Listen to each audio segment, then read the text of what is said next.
good afternoon. I'm Chris Merrill. He is Joe Huizenga, and we have been discussing the economy. Last week, Joe, you and I were talking about being middle class, and you said it's quite simple to be middle class. All you have to do is sacrifice some middle class things, and you can remain middle class. Yeah, it's evolving. All you have to do is just stop going out to eat, and then you can be middle class, or stop trying to buy a house, and then you can be middle class. I believe I said eat out less. I don't think I said... Stop trying to put your kids through college, and then you can live the American dream. I love how you handle things over there. Just stop eating. We wanted to invite an economist on to discuss the current state of things, right? Because one of the things that seems to be prevailing in politics is this notion that things are not great. So Jim Rounds is a Valley economist, and he joins us right now. And Jim, as much as we hear about people are upset about inflation, I heard somebody over the weekend saying inflation just isn't letting up, they said. From an economist viewpoint, are we optimistic or are we pessimistic about the rest of 2024? Well, first, I like how you all defined it.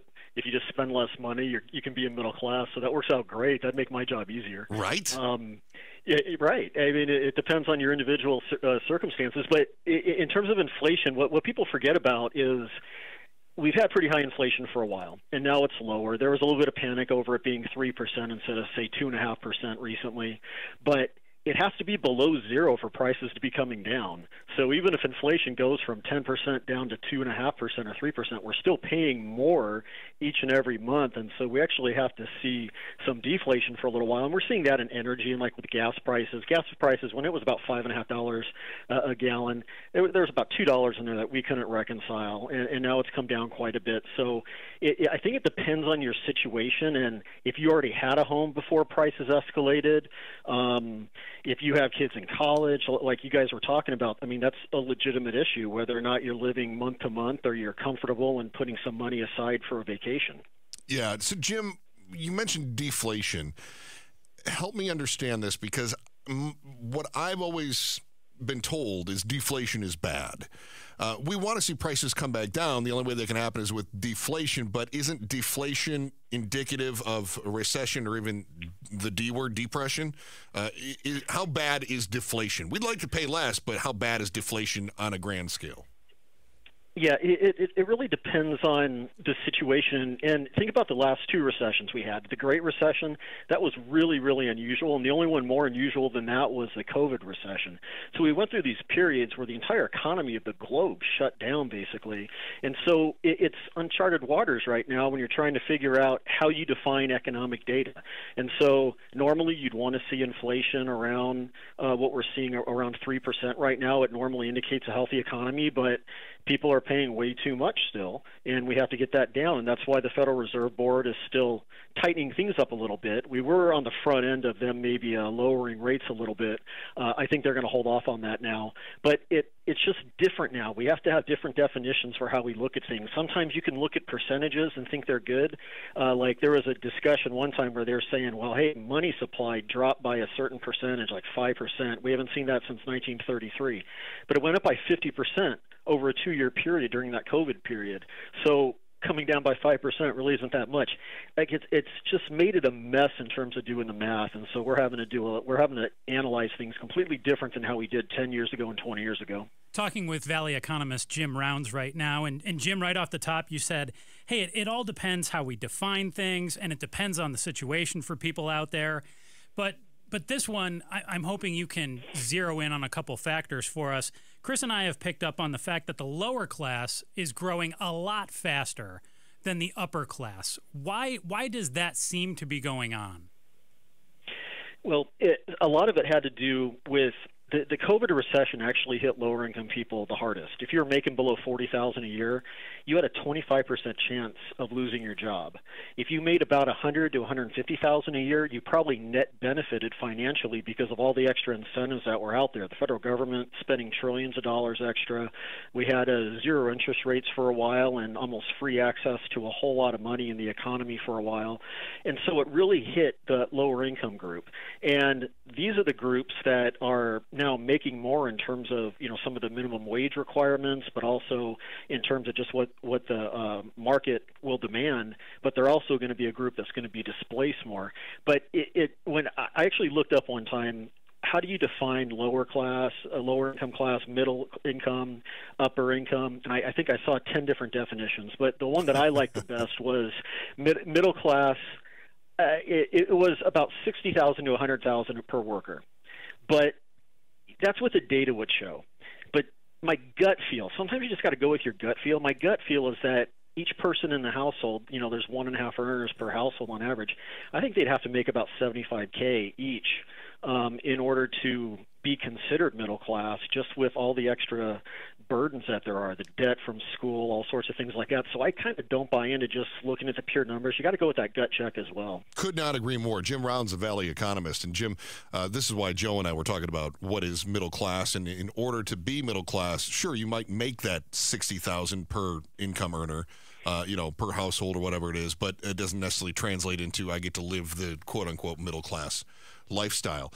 One of the things that we're still seeing, though, is the price of groceries. Joe and I talked about this. In fact, our producer Pablo was talking about how he was just paying too much for bread. I told him stop eating bread.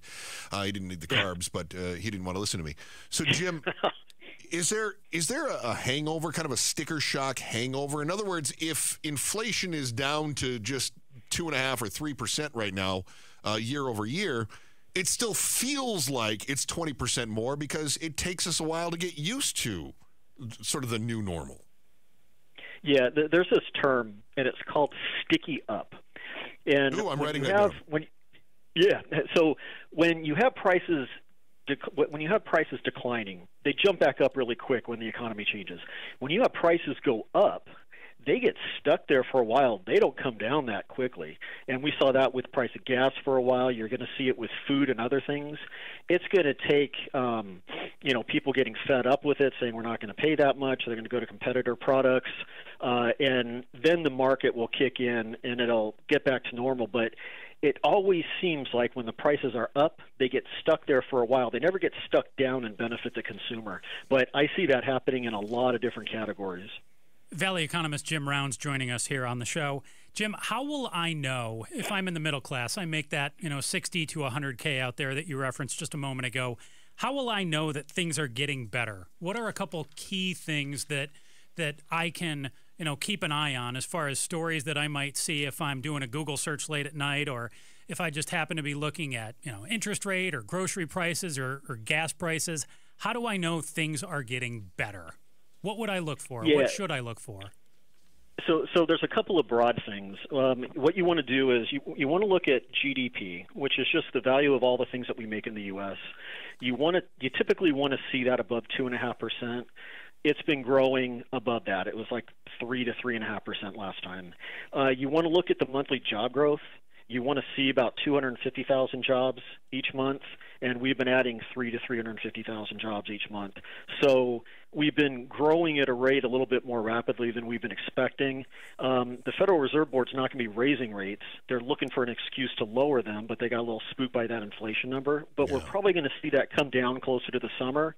I don't think we're going to see a lot of action during election time because they don't want to be influencing that too much. So I think the hot time was going to be early summer, and maybe they'll lower the. We'll see a % decline in rates over a couple of meetings. It's funny you say that, Jim. It's funny you say that about the Fed's not wanting to influence the election, because if they lower the rates, it would influence the election. But if they don't lower the rates, that also would influence the election. They're damned if they do and damned if they don't, aren't they, in that regard? Yeah, and so what do? You just do nothing. Okay. The safest thing to do will be to do nothing. But it's a big deal. These interest rates are a big deal, and the biggest purchase that somebody makes is a home. And we had a period where people were buying $450,000 was a typical price home, 3.5% interest. That's about a $2,000 mortgage payment.